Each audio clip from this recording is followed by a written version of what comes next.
시작이 반이라는 말이 있습니다.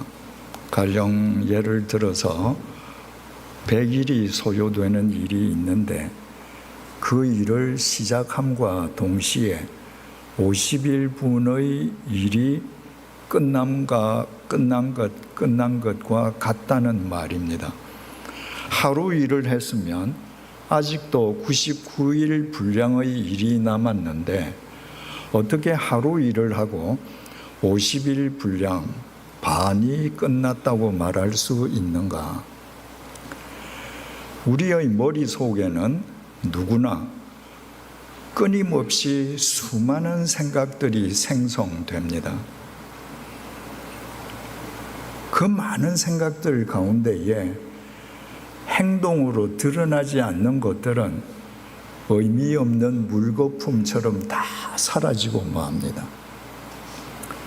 그 많은 생각들 가운데에 무엇인가 시작되었다라고 하는 것은 실행되었다는 의미인데, 실행이라는 말은 곧 용기와도 같습니다. 내 머릿속에 떠오르는 수많은 생각 가운데에 한 가지를 행동으로 실행한다는 것은 바꾸어 말하면 내 머릿속에 떠오르는 나머지 모든 다른 생각들을 버리는 것을 의미합니다. 그러므로 용기 없는 사람은 평생 단 한 가지 일도 제대로 실행하지 못합니다. 여기에서 시작이 반이라는 말이 타당성을 갖게 됩니다.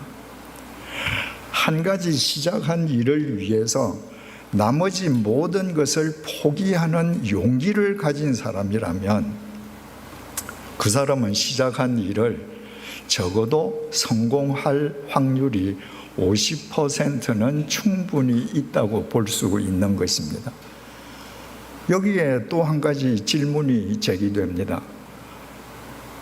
다른 모든 것을 포기하고 자기가 선택한 한 가지 일에 올인할 정도의 용기를 가진 사람이라면 시작은 완결이라고 말해주지 않고 왜 인색하게 시작은 반이라고 말하는가?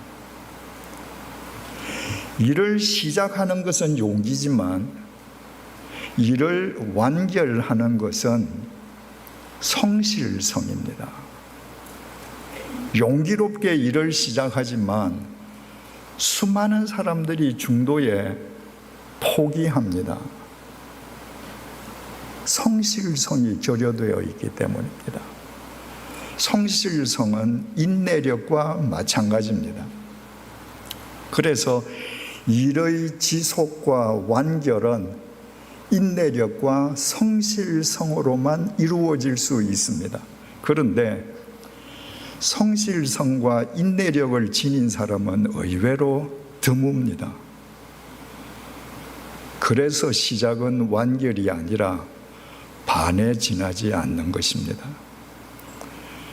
어떤 일을 하기 위해서는 용기가 중요하고 그 일을 완결하기 위해서는 인내력과 성실성이 중요한 것만큼 또 한 가지 중요한 것이 있습니다. 일을 시작하는 타이밍, 시각입니다. 100일이 소요되는 일을 하는데 99일 동안 펑펑 놀던 사람이 마지막 100일째에 새벽부터 일어나서 목숨을 걸고 일을 한다고 해서 100일분 일을 다 할 수 있겠습니까? 그날 아무리 열심히 일을 해도 그 사람은 하루 분량밖에 일할 수 없고 남은 날은 없는데 남은 일의 분량은 99일 분량이 남아 있습니다. 100일이 소요되는 일을 100일 만에 완결하기 위해서는 시작하는 타이밍이 첫날부터 시작해야 합니다. 첫날부터 시작하지 아니하면 시작이 반이 될 수도 없고 성실성과 지속성이, 인내력이 수반될 수도 없습니다. 오늘 우리가 보고자 하는 성경 말씀이 이 사실을 우리에게 일깨워 주고 있습니다. 우리가 잘 아는 바와 같이 이스라엘 백성들은 400년 동안 이집트에서 노예살이 했습니다. 우리는 성경 공부를 하면서 출애굽기를 읽으면서 그냥 아주 쉽게 400년 노예살이 했다고 얘기합니다. 여러분, 400년이 얼마나 긴 세월인지 아십니까? 조선의 역사가 500년입니다. 400년이라면 조선 역사 500년의 80%에 해당합니다. 조선에는 27분의 왕이 계셨습니다. 400년이라면 22분의 왕이 재위했습니다.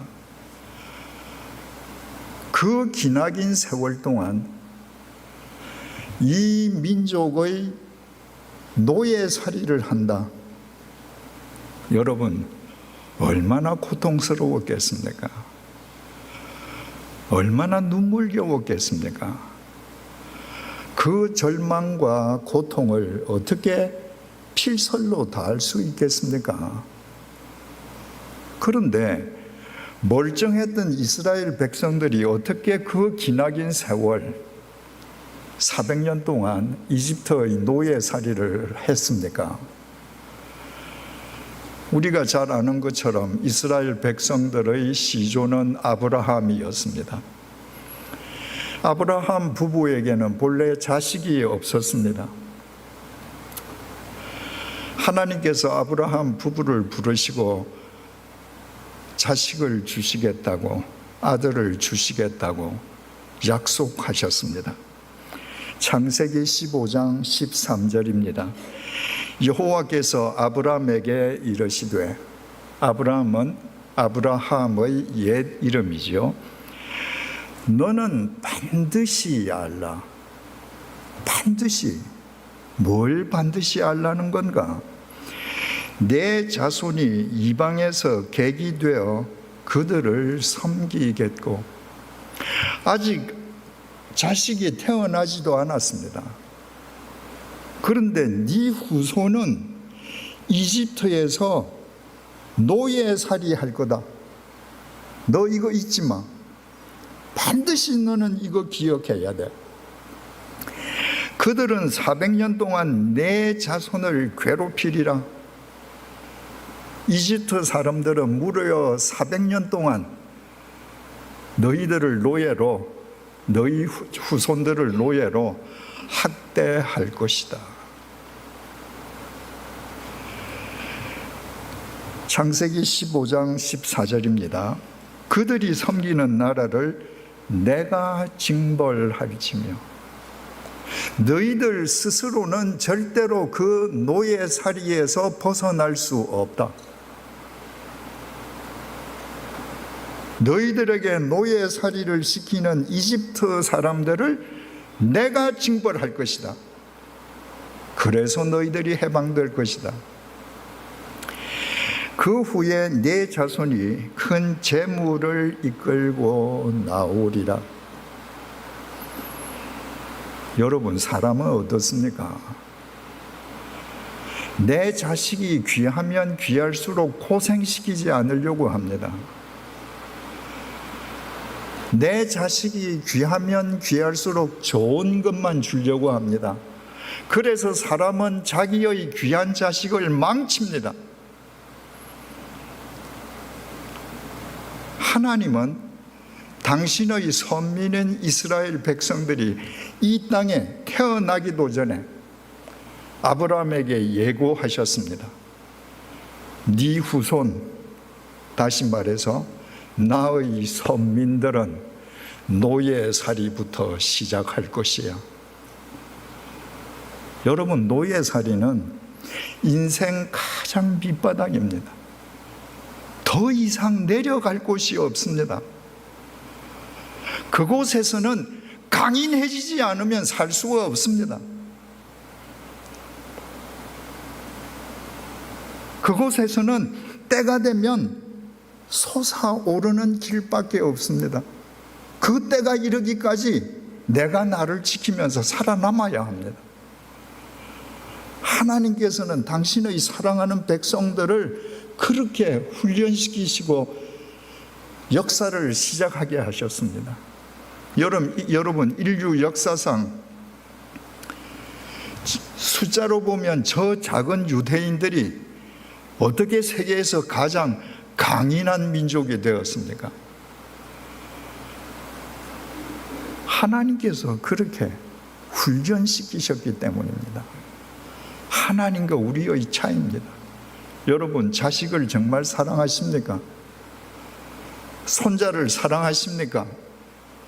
인생 밑바닥에서부터 살게 해야 합니다. 그것이 하나님의 뜻입니다.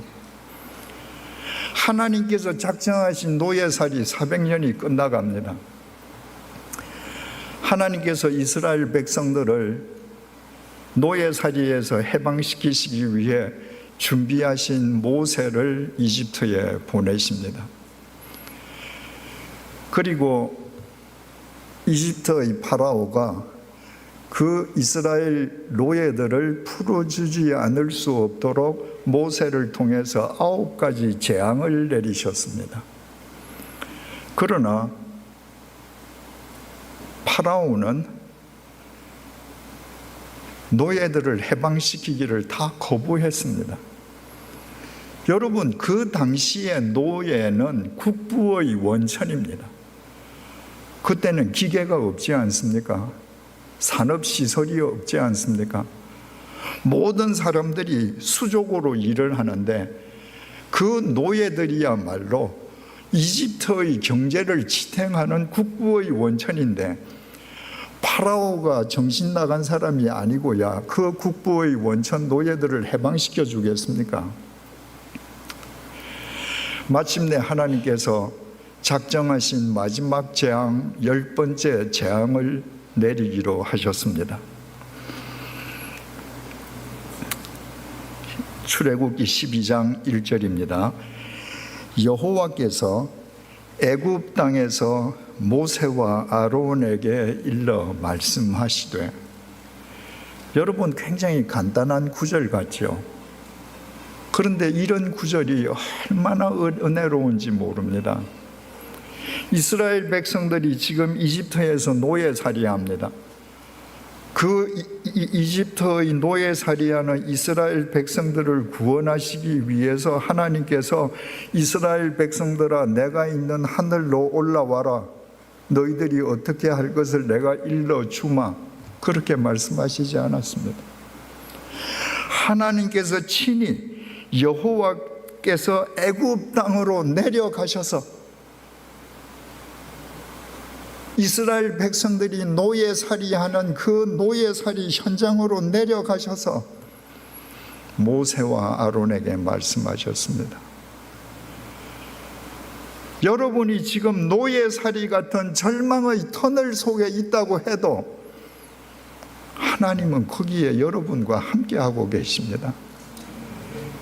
그 하나님을 믿고 보고 듣는 것이 믿음입니다.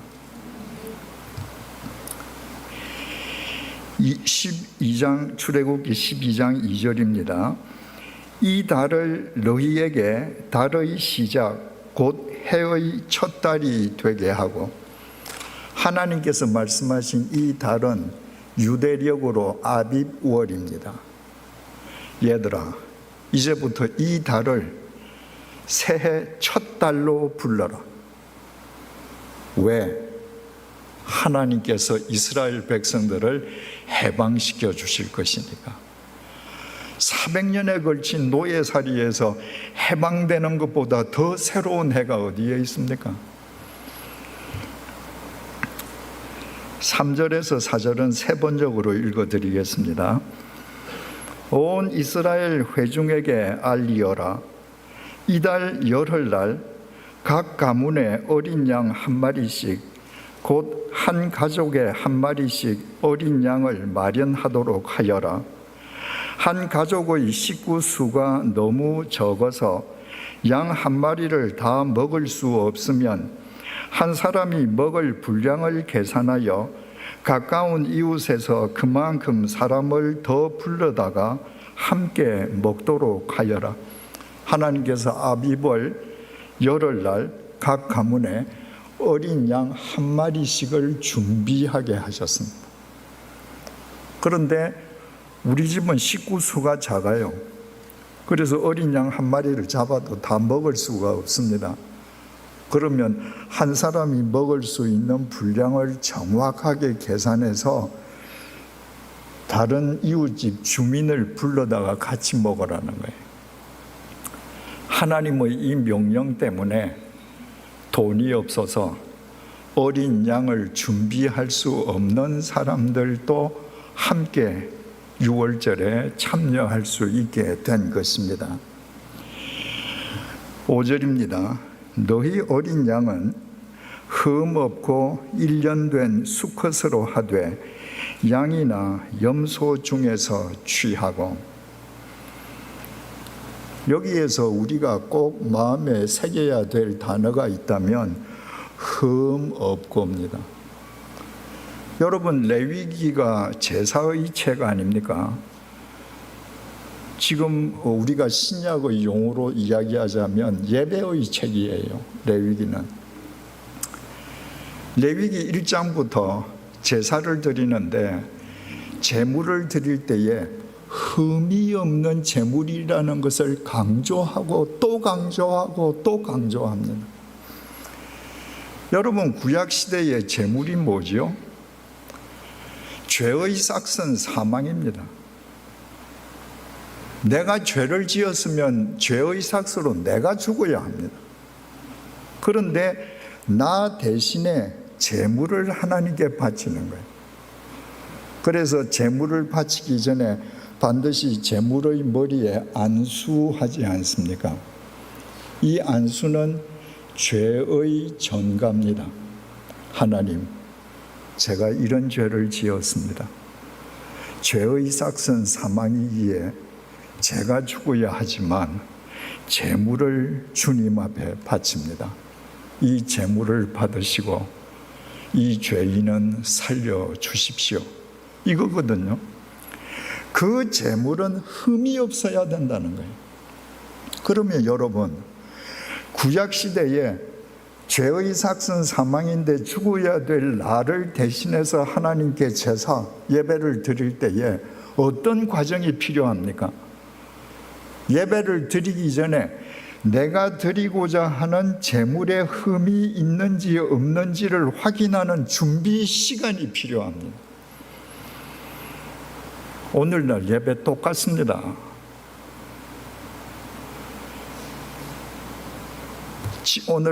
오늘과 같은 집회 예배라고 안 하죠. 수요 성경 공부 예배라고 하지 않습니다. 새벽 기도회 예배 아니죠. 예배는 주일 예배, 주일 약속된 그 예배를 예배라고 하는데 헬라 말로는 프로스퀴네오, 히브리 말로는 샤하흐인데 내가 죽는다는 뜻입니다. 예배 시간에 내가 죽어야 하나님이 나를 지배하시는 겁니다. 예배 시간에 내가 죽기 위해서는 저 예배당 문을 열고 들어와서 자리에 앉는 순간부터 예배가 시작되는 게 아니라 내가 옷을 가려입고 집에서 나올 때부터 예배가 시작된다는 걸 알아야 합니다.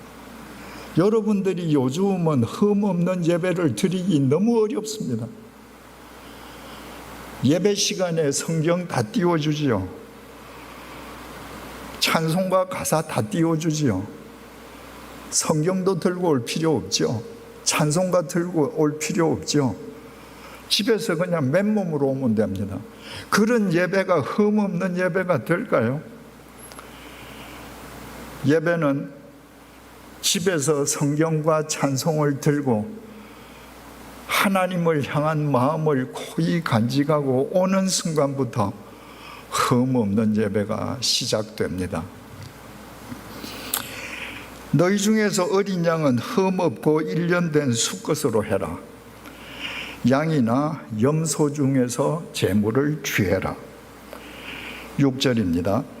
이달 열나흘까지 간직하였다가, 지금 아비월 열흘째 되는 날 흠없는 어린 양을 준비했다가 열나흘 되는 날까지 나흘 동안 그 제물을 지금 간직하고 있는 겁니다. 그 나흘은 바로 제사를 드리는 날을 하나님 앞에서 정죄하는 기간이죠. 이달 열나흘까지 간직하였다가 해질 때에 이스라엘 회중이 그 양을 잡고, 여러분 이상하지 않습니까? 이때는 조명시설이 없습니다. 이때는 전기가 없습니다. 양을 하나님을 위해서 잡는데 대낮에 잡으면 더 잘 잡을 거 아니겠습니까? 더 성의껏 잡을 수 있지 않겠습니까? 그런데 해질 때에, 히브리 말로 예레브, 해지고 나서 어두워지면 제물을 잡으라는 거예요. 이 시간이 중요합니다. 7절, 그 피를 양을 먹을 집 좌우 문설주와 인방에 바르고, 좌우 문설주는 문짝을 끼워 넣을 좌우에 있는 기둥을 말하고, 인방은 그 기둥을 잡아줄 위 아래쪽 가로지르는 나무를 의미합니다. 그러니까 너희 집 현관문 기둥과 인방에다가 그 양의 피를 발라라. 8절, 그 밤에 그 고기를 불에 구워 무교병과 쓴 나물과 아울러 먹되, 문 좌우 설주와 인방에 발라둔 다음에 그 고기를 불에 구워 먹는데, 무교병, 이스트를 넣지 않은 빵, 맛이 없죠. 맛을 상실한 무교병과 쓴 나물을 함께 먹어라. 주님께서 이 명령을 하셨기 때문에 이스라엘 백성들은 이 이후에 유월절을 기념할 때마다 무교병과 쓴 나물을 먹었습니다. 이유는요, 내가 노예살이 할 때에 그 고통과 고난을 기억하는 사람만 해방의 기쁨을 잊지 않는 거거든요. 쓴 나물, 무교병, 이거 전부 다 노예살이 할 때의 기억을 너희들이 되새기라는 말입니다. 그 사람만 하나님의 은혜를 영원히 기억하는 사람들이니까. 9절에서 10절, 날것으로나 물에 삶아서 먹지 말고 머리와 다리와 내장을 다 불에 구워 먹고 아침까지 남겨두지 말며 아침까지 남은 것은 곧 불사르라. 고기를, 어린 양을 피를 뿌리고 나서 그 고기를 먹는데 물에 삶거나 하지 말고 불에 다 구워서 먹어라. 그리고 아침이 되어서도 혹시 남은 것이 있으면 깨끗하게 불살라라. 무슨 의미겠습니까? 이스라엘 백성들이 비록 노예라 할지라도 이제 해방되면 그들이 떠나지 않습니까? 떠날 때 누추한 너희의 집이라고 하더라도 이집트 사람이 볼 때에 깨끗하게 정리하고 떠나라. 여러분, 베세다 벌판에서 예수님께서 떡 5조각과 물고기 2토막으로 남자 장정만 5,000명, 그 자리에 남자 장정 5,000명에 아이 1명이나 여자 1명만 딸려 있었다고 해도 10,000명을 먹이지 않습니까? 그들을 다 배불리 먹이고 난 다음에 예수님께서 하신 말씀을 혹시 기억하십니까? 요한복음 6장 12절에서 13절입니다. 그들이 배부른 후에 예수께서 제자들에게 이르시되 남은 조각을 거두고 버리는 것이 없게 하라 하시므로 이에 거두니 보리떡 5개로 먹고 남은 조각이 12바구니에 찼더라. 주님께서는 그 오병이어로 10,000명을 먹이고 흥분하는 것으로 그친 것이 아니라 너희들 여기 떨어진 거 다 주워, 다 정리해. 그래서 그 부스러기를 다 주웠더니 부스러기가 12바구니에 찼습니다. 여러분, 이것을 만약에 정리하지 않고 예수님이 그냥 떠나가셨다. 그래서 열흘이고 20날이고 그 베세다 벌판에 이 부스러기가 바람에 날려다닌다. 그 일을 예수님께서 하셨다고 우리 상상할 수 있겠습니까? 지금 주님께서 이스라엘 백성들에게 비록 너희들 집이 노예의 누옥이라 할지라도 떠날 때는 깨끗이 정리해라. 여러분, 믿음이라고 하는 것은 진리 안에서 내 마음이 헝클어졌던 내 마음이 정리되는 겁니다. 헝클어졌던 내 마음이 정리되면 내 삶은 뒤따라서 정리됩니다. 헝클어졌던 내 책상이, 헝클어졌던 내 집안이, 헝클어졌던 내 삶의 질서가 정리정돈됩니다. 그것이 믿음입니다. 그래서 다른 사람에게 믿음의 여파를 전해주게 됩니다. 11절입니다. 너희는 그것을 이렇게 먹을지니 허리에 띠를 띠고 발에 신을 신고 손에 지팡이를 잡고 급히 먹으라. 이것이 여호와의 유월절이니라. 지금 그 고기와 썬 나물과 무교병을 먹는데 신발을 신고 허리에 띠를 띠고 지팡이를 잡고 그리고 급히 먹으라는 거예요. 왜? 지금 하나님의 명령만 떨어지면 노예살이에서 지금 해방돼서 나가야 되는 거예요. 그 명령이 떨어질 때를 대비해서 신고 허리띠 띠고 지팡이 잡고 하나님의 명령이 떨어지면 얼른 먹고 나와라. 12절입니다.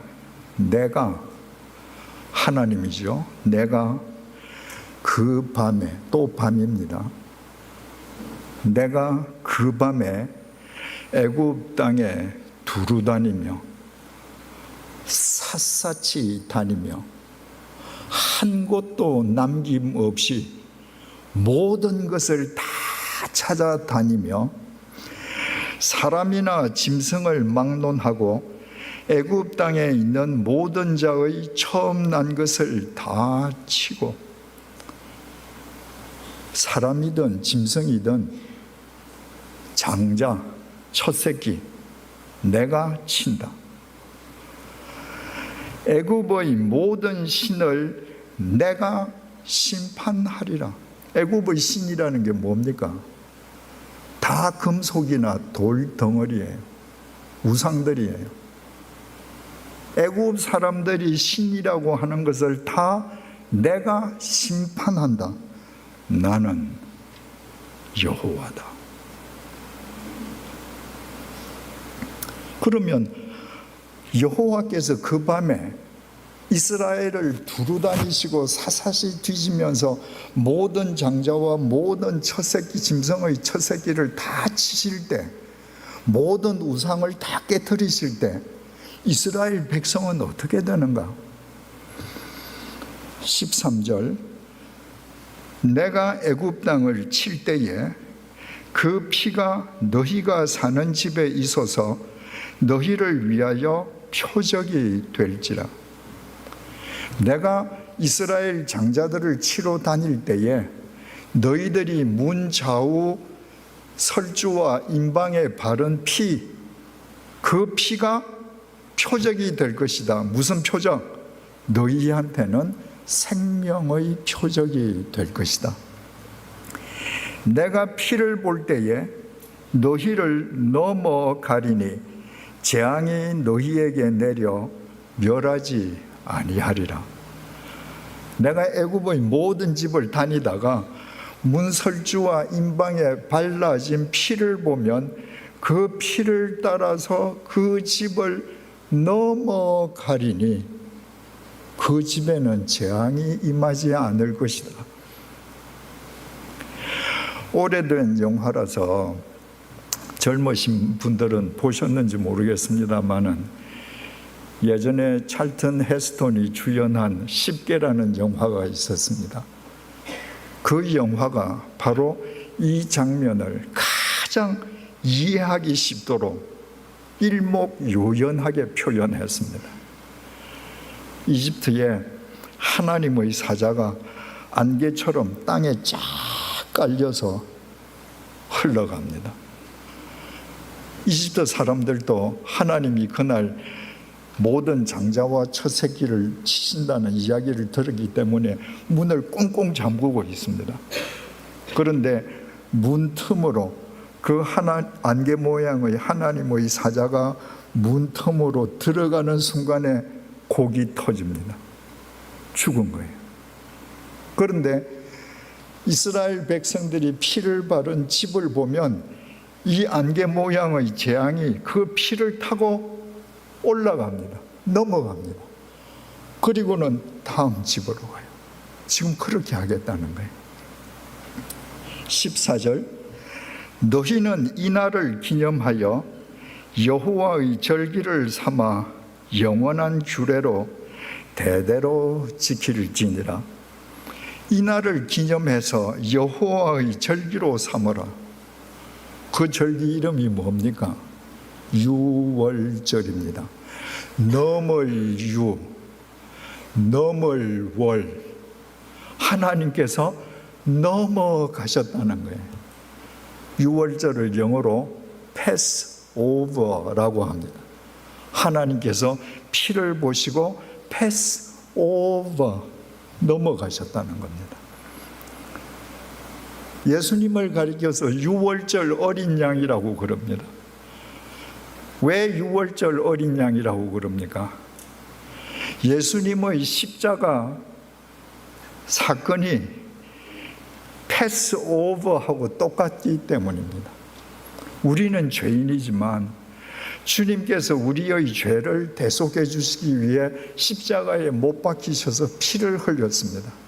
우리가 예수 그리스도 안에 있으면 하나님의 심판이 오시다가 그 피를 보고 우리를 패스오버해 가시는 거예요. 이스라엘 백성들이 유월절을 지키듯이 우리는 유월절 어린 양 예수 그리스도를 기념해야 합니다. 드디어 하나님께서 말씀하신 아비벌 14일이 왔습니다. 지금까지는 하나님께서 모세와 아론에게 예고하신 내용이잖아요. 그날 있었던 일을 바로 오늘의 본문이 상세하게 전해줍니다. 29절입니다. 밤중에, 또 밤입니다. 밤중에 여호와께서 애굽 땅에서 모든 처음 난 것, 곧 왕위에 앉은 바로의 장자로부터 옥에 갇힌 사람의 장자까지와 가축의 처음 난 것을 다 치시매. 주님께서 애굽 사람의 모든 장자를 다 치시는데 너는 감옥에 있구나, 너는 면제야, 그거 아닙니다. 감옥에 있는 사람의 장자도 하나님께서 치셨습니다. 30절 그 밤에 또 밤입니다. 바로와 그 모든 신하와 모든 애굽 사람이 일어나고 애굽에 큰 부르짖음이 있었으니 이는 그 나라에 죽임을 당하지 아니한 집이 하나도 없었음이었더라. 모든 장자가 다 죽는 그 와중에 바로 왕의 장자도 죽은 것입니다. 산 사람이 있다면 양의 피를 발라서 하나님의 재앙이 패스오버하게 해주신 유대인들만, 이스라엘 백성들만 산 것입니다. 31절 32절입니다. 또 밤입니다.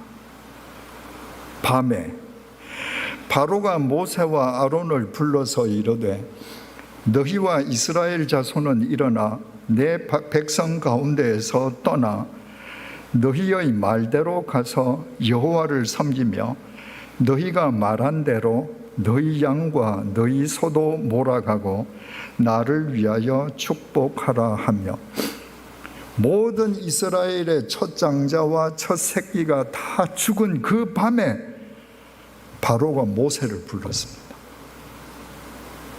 가라. 너희들 다 가라. 너희들 소양 다 끌고 가라. 왜? 이 모세와 아론, 이 민족이 더 있다가는 자기 이집트인들에게 무슨 화가 더 있을는지 알 수가 없는 거예요. 밤에 가라 그랬습니다. 33절 애굽 사람들은 말하기를 우리가 다 죽은 자가 되도다 하고 그 백성을 재촉하여 그 땅에서 속히 내보내려 하므로 애굽 사람들도 전부 장자를 잃었습니다. 재앙도 큰 재앙이었습니다. 그랬더니 애굽 사람들은 자식이 죽었으니까 부모 입장에서는 부모가 죽은 것과 똑같지 않습니까? 그 백성을 재촉하여 이스라엘 백성을 재촉해서 빨리 가라, 빨리 가라. 34절 그 백성이 발교되지 못한 반죽 담은 그릇을 옷에 사서 어깨에 매니라. 본래는 신발을 신고 허리에 띠를 띠고 지팡이를 들고 하나님께서 자 이제 밥 먹고 빨리 출발해. 그러면 고기를 구워 먹고 썬 나물과 무교병을 먹고 이제 출애굽을 해야 되는데 워낙 지금 빨리 밤에 나가게 되었기 때문에 이 사람들이 밥 먹을 시간이 없었습니다. 그래서 무교 그 밀가루 반죽을 어깨에 메고 갔습니다. 가는 길에서 먹을 요량입니다. 36절 여호와께서 애굽 사람들에게 이스라엘 백성에게 은혜를 입히게 하사 그들이 구하는 대로 주게 하심으로 그들이 애굽 사람의 물품을 취하였더라. 하나님께서 아브라함에게 태어나지도 않은 그들의 후손이 이집트에서 노예 생활할 것이라고 예고하실 때 400년 노예살이가 끝나면 큰 재물을 들고 나오리라 말씀하시지 않았습니까?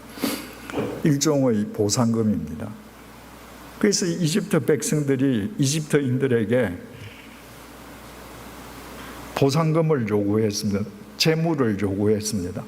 평상시 같으면 이게 가능한 일이겠습니까? 노예가 주인들한테 재물을 요구한다. 그런데 빨리 내보내야 되니까 이들이 있으면 어떤 재앙이 또 일어날지 모르니까 그들이 원하는 재물 다 줘서 보냈습니다. 41절 430년이 끝나는 그날에 여호와의 군대가 다 애굽 땅에서 나왔은즉 여호와의 군대는 400년 노예살이하던 이스라엘 백성들을 가리킵니다. 그들이 나왔는데 430년 만에 나왔다는 거예요. 노예 생활은 400년 했는데 왜 갑자기 430년인가? 본래 이스라엘 백성들이 에집트에 가게 된 건 요셉으로 인함이 아닙니까? 요셉이 자기 친척을 다 불러들일 때는 노예가 아니었습니다. 그러니까 430년이라는 기간은 요셉을 포함한 이스라엘 백성들이 애굽에서 산 기간이고 그 430년 기간 중에서 노예 생활한 기간이 400년이었던 것이죠. 42절입니다. 이 밤은 또 밤입니다. 그들을 애굽 땅에서 인도하여 내심으로 말미암아 여호와 앞에 지킬 것이니 이는 여호와의 밤이라 이스라엘 자손이 다 대대로 지킬 것이니라. 이 출애굽과 관련된 영화를 보면요, 이스라엘 백성들이 노예살이에서 해방되는 시간을 한낮으로 잡았습니다. 그래서 다 대낮에 출애굽하고 나옵니다. 아닙니다. 밤에. 그 밤에 이스라엘 백성들이 다 나왔습니다. 그리고 그 밤을 여호와의 밤이라고 했습니다. 그 밤에 그들은 람셋을 출발해서 노예살이에서 해방이 시작된 것입니다. 그 밤에 람셋에서 노예살이에서 해방된 이스라엘 백성들은 숫꽃과 에담을 거쳐서 비하히롯 앞에 진을 쳤습니다. 바로 홍해 앞이에요. 근데 갑자기 마음이 변심한 바로 왕이 이집트의 전 군대를 거느리고 이스라엘 백성들을 추격해 왔습니다. 그 군대를 보고 노예살이하던 이스라엘 백성들이 겁에 질려서 이집트에는 매장지가 없어서 우리를 광야로 끌어와서 죽이냐고 모세를 원망했습니다. 모세가 하나님의 명령에 따라서 홍해를 향해서 손을 내밀었습니다. 홍해가 갈라지면서 홍해 밑바닥에서 마른 땅이 나왔습니다. 여러분, 상식적으로 바다가 갈라지면 바다 밑에 갯벌이 나와야죠. 갯벌이 나왔으면 폭 32km나 되는 그 먼 홍해를 노약자들 못 건너갑니다. 건강한 사람도 걸을 수가 없습니다. 그런데 하나님께서는 바다가 갈라짐과 동시에 마른 땅이 나오게 하셨습니다. 람셋에서 비하히롯까지는 약 100km가 됩니다. 그러니까 이스라엘 백성들이 노약자도 있죠, 아이도 있죠, 가축을 다 데리고 가니까 100km를 행진하는 데에도 상당히 여러 날이 걸렸을 것입니다. 그런데 바로 이스라엘군이 추격하고 있는데 하나님께서 불기둥으로 그들을 막으시고 모세가 내민 손으로 홍해가 갈라지면서 이스라엘 백성들이 홍해를 완전히 도해함으로 노예살이가 완결되었습니다. 해방이 완결되었습니다. 이집트가 있는데 홍해 바다까지는 여전히 이집트의 영향권 안에 있습니다. 그러니까 람셋에서 해방이 시작된 것도 밤이었고 홍해를 건너서 해방이 완결된 것도 밤이었습니다. 자, 보십시오. 이스라엘 백성들이 어린 양을 잡아서 문설주와 임방에 바르던 시간 하나님께서 예레브 해지고 나서 하라 그러셨습니다. 그리고 하나님께서 이집트를 두루 다니시면서 장자와 첫 새끼를 다 치신 것 밤이었습니다. 그 밤에 이스라엘 백성들이 람셋에서 나오면서 해방이 시작되었습니다. 그리고 비하히롯에서 홍해 바다를 건너서 완전히 이집트의 영향권에서 벗어나면서 해방이 완결되었습니다. 출애굽기 14장에 그것도 밤이었다고 기록되어 있습니다. 왜 이렇게 전부 다 밤에 일어났을까요?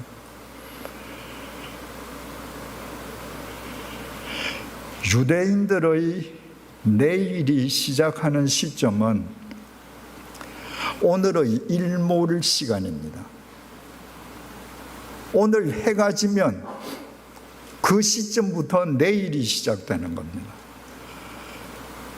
그러면 이제 왜 밤에 그 모든 해방이 이루어지고 완결되었는지 우리는 알게 됩니다.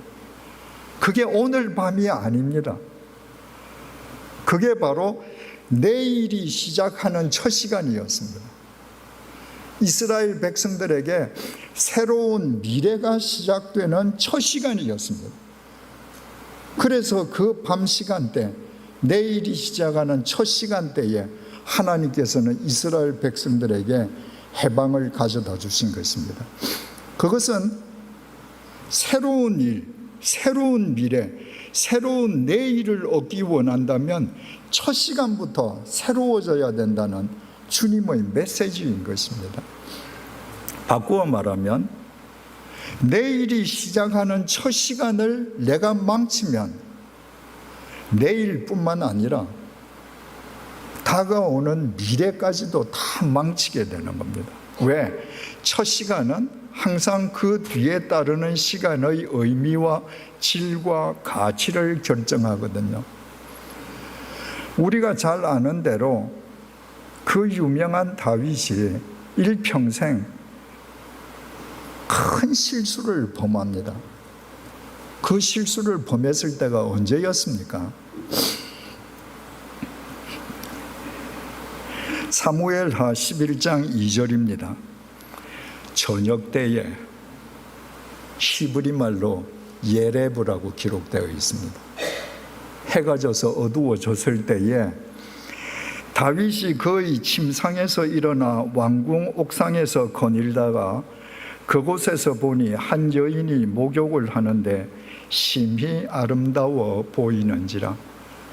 유대인의 예레브는 해가 진 시간은 내일의 첫 시간입니다. 새로운 미래의 첫 시간입니다. 그 첫 시간에 다윗이 뭐 했는가? 옥상에 올라가서 저 어떤 여자가 목욕을 하는데 심히 예뻐 보이는 거예요. 여러분, 다윗은 일국의 왕 아닙니까? 왕이 사는 왕궁이 여염집하고 처마를 맞대고 있겠습니까? 거리가 상당히 떨어져 있겠죠. 해는 좋습니다. 그 여자가 예뻐 보입니다. 만약에 그때 목욕하는 여자가 이스라엘에서 가장 추한 여자였다 해도 다윗에게는 예쁘게 보였을 겁니다. 왜? 내일이 시작하는 첫 시간에 다윗은 음욕으로 가득 차 있었거든요. 그래서 새로운 미래가 시작되는 그 첫 시간에 그 여인이 자기 충신 우리야의 아내라는 걸 알고도, 그 남편이 지금 전쟁터에 가 있다는 걸 알고도 불러다가 통관했습니다. 그리고 그 여인이 임신하자 거짓 알리바이를 만들려고 하다가 안 되니까 남편 죽이지 않습니까? 내일이 새롭게 시작되는 내일의 첫 시간대를 음욕으로 더럽혔던 그 다윗의 미래는 어떠했습니까? 추하게 얼룩졌습니다. 그 장남 암논이 이복 여동생 다말을 불러다가 강간했습니다. 자기 아버지가 한 대로 본대로 한 거예요. 그리고는 갑자기 그 다말이 싫어져서 쫓아냈습니다. 압살롬하고 다말은 동복 오누입니다. 장남 암논한테 강간을 당하고 실성한 삶을 살고 있는 여동생 다말을 보는 압살롬의 심정이 어떻겠습니까? 내 기회만 오면 봐라. 너 가만히 두지 않을 거야. 기회가 왔을 때 압살롬이 자기 이복형 암논을 척살해서 죽였습니다. 내친김에 칼을 들고 아버지 목 끝을 겨냥하면서 쿠데타를 일으켰습니다. 얼마나 다윗이 황급했던지 신발도 신지 못하고 황급지급 도망갔습니다. 도망가면서 자기 후궁을 궁에 남겨두고 갔습니다. 다윗의 후궁이면 압살롬에게는 어머니입니다. 압살롬은 이제 다윗의 시대는 저물었고 압살롬의 시대가 왔다는 것을 보여주기 위해서 왕궁 옥상에 텐트를 치고 그 텐트에서 공개리에 아버지의 후궁들을 범하는 폐륜을 저질렀습니다. 처음에는 압살롬 군대가 압도적으로 이겨서 이스라엘을 장악하는 것 같았는데 다윗 왕의 군대가 전열을 정비하자 압살롬 군대가 참패하고 압살롬은 다윗의 군대장관 요압의 창에 심장이 찔려서 즉사했습니다. 자기의 사랑하는 아들 다윗이 죽었다는 소식을 들은 아버지 다윗이 내 아들 압살롬아, 내 아들 압살롬아, 내가 차라리 너를 대신하여 죽었더라면 내 아들 압살롬아, 울부짖었지만 패역한 아들은 다시는 살아 돌아오지 않았습니다. 그 얼룩진 다윗의 모든 미래의 발단은 내일이 시작하는 첫 시간대인 바로 그날 밤 다가오는 거의 모든 시간들을 오염시킨 결과였습니다. 여러분, 내일이 내일 시작하지 않는다는 것은 오늘도 꼭 같습니다. 전 세계인은 공통적으로 시계를 사용합니다. 나라마다 시차는 있지만 하루가 24시간이라는 것은 동일합니다. 여러분이 사용하는 시계를 머릿속에 한번 그려보십시오. 여러분의 시계상으로도 내일은 내일 시작하지 않습니다. 오늘 밤 12시가 내일이 시작하는 시간입니다. 넓게 잡으면 오늘 밤이 온통 내일이 시작하는 첫 시간대인 것입니다. 여러분은 내일은 언제 시작한다고 지금까지 살아오셨습니까? 오늘 밤에 자고 일어나면 내일이 시작한다고 생각하며 살아오신 것 아닙니까? 그렇다면 여러분들은 내일의 첫 시간대인 오늘 밤을 아무렇게나 살아온 것이 분명할 것인즉 그렇게 살고 100번을 칼렌더를 바꾼다 한들 여러분들의 존재가 과연 새로워지겠습니까? 양의 피를 바른 것도 주님께서 이집트의 모든 장자를 치신 것도 이스라엘 백성들의 노예살이를 해방을 시키기 시작하신 것도 해방을 완결시키신 것도 다 밤 내일이 시작하는 첫 시간대였음을 잊지 마십시오. TV 드라마로 내일의 첫 시간대인 오늘 밤을 망가뜨리지 마십시오. 무의미한 잡담으로 새로운 미래의 첫 시간대인 오늘 밤을 헛날려 버리지 마십시오. 몇 달 전인가 밴쿠버에 밤문화가 횡행한다는 특집 기사를 읽었습니다. 남자 성도님들께 당부드립니다. 허망한 밤문화로 여러분들의 미래를 망가뜨리지 마십시오. 사도 바울이 2차 전도 여행할 때 혈혈단신으로 고린도를 찾아갔습니다. 유대인들이 바울을 박해하고 바울을 학대합니다. 그 답답한 그날 밤에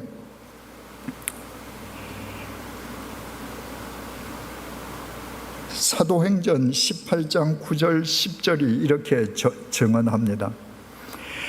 밤에 주께서 환상 가운데 바울에게 말씀하시되 두려워하지 말며 침묵하지 말고 말하라.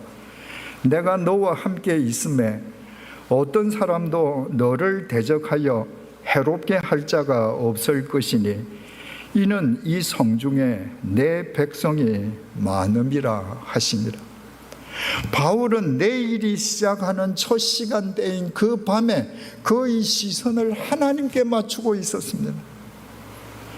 하나님께서 말씀으로 바울을 붙잡아 주셨습니다. 후에 바울이 그 고린도에 편지를 쓰면서 이렇게 정언했습니다. 고린도후서 4장 8절에서 10절입니다. 우리가 사방으로 우겨쌈을 당하여도 쌓이지 아니하며 답답한 일을 당하여도 낙심하지 아니하며 박해를 받아도 버림받지 아니하며 거꾸러뜨림을 당하여도 망하지 아니하고 우리가 항상 예수의 죽음을 몸에 짊어지면 예수의 생명이 또한 우리 몸에 나타나게 하려 함이라. 내일의 첫 시간대인 오늘 밤을 주님과 동행할 때 이 세상 그 무엇도 바울을 쓰러뜨릴 수 없었습니다. 이뿐이 아닙니다. 3차 전도 여행을 끝내고 예루살렘으로 올라간 바울이 유대인들의 모함으로 로마 군에게 잡혀서 예루살렘에 있는 로마 군 영내 감옥에 갇혔을 때입니다. 사도행전 23장 11절입니다. 그날 밤에 주께서 바울 곁에 서서 이르시되 담대하라. 내가 예루살렘에서 나의 일을 증언한 것 같이 로마에서도 증언하여야 하리라 하시니, 밤은 오늘 밤, 오늘의 끝이 아닙니다. 밤은 내일의 시작입니다. 내일의 시작 시간을 하나님과 함께 할 때 바울 그 한 사람에 의해 로마의 역사는 뒤집어졌습니다. 예수님께서는 금요일 오후 3시에 십자가에서 못 박혀서 운명하셨습니다. 사흘째 되는 날 주일 새벽에 여인들이 유대인들의 관습에 따라서 예수님의 시신에 향품을 발라드리기 위해서 예수님의 무덤을 찾았습니다. 그때는 분명히 새벽이었습니다. 그러나 새벽에 주님께서는 무덤에 계시지 않았습니다. 주님께서는 새로운 미래의 첫 시간인 한밤중에 이미 부활하셨기 때문입니다. 사랑하는 성도 여러분, 바로 그 주님 안에서 내일의 첫 시간인 오늘 밤부터, 새로운 미래의 첫 시간인 오늘 밤부터 그리스도인으로서 행하여야 할 것을 결단하고 실행하기 시작하십시다. 그때 우리의 삶은 공동묘지에서 한 줌의 흙으로 허망하게 끝나는 것이 아니라 어떤 경우에도 우겨싸임을 당하지 아니하고 낙담하지 아니하고 버림받지 아니하고 망하지 않는 전혀 새로운 내일을 살게 될 것입니다. 기도하시겠습니다. 주님, 나는 어리석게도 내일 아침부터 시작한다고 착각하며 살아왔습니다. 그래서 내일의 첫 시간대인 오늘 밤을 아무 의미도 없이 허망하게 탕진해 왔습니다. 그 결과 달력상으로는 수많은 새해를 누려왔지만 나의 존재는 한 번도 새로워지지 못한 채 진부한 묵은 날만 답답하게 답습해 왔습니다. 나의 어리석음과 무지를 주님의 자비하심으로 용서해 주시기를 간구합니다.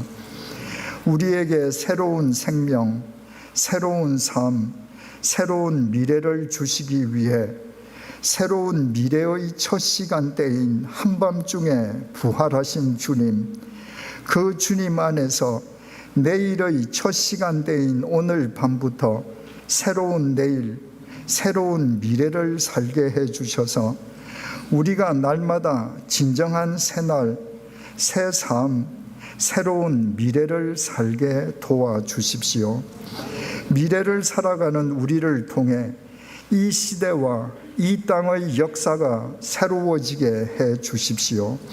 그리하여 우리의 코끝에서 마지막 호흡이 멎는 순간 이 자리에 머리 숙인 그 누구도 후회하지 않게 해 주십시오. 예수님의 이름으로 기도드립니다. 아멘.